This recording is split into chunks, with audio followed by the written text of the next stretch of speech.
I recently saw a Bloomberg video on Bitcoin. I was like, oh, this is interesting. And then I'm like, this sounds like a hit piece. So here are a couple clips. Bitcoin, digital gold, the new gold, a reliable store of value, or is it?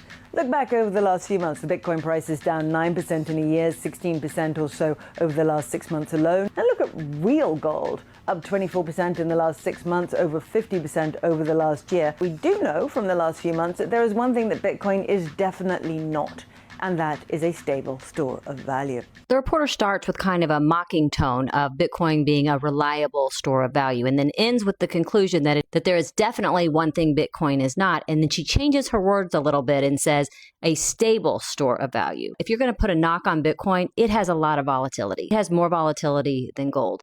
But she starts off by calling it a reliable store of value. And if we're going to do that analysis, the fair way to do that is not by a 12-month snapshot. It would be a 3 and 5 year comparison. So let's go through that. So if we go January to January on the 5-year time frame, gold has a 139% return and Bitcoin has a 165% return.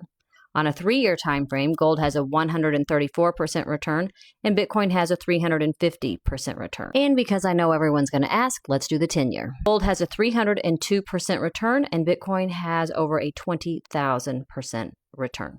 So decide for yourself, what do you consider a reliable store of value? I think this type of analysis is important, but I think it's important that we do it fairly.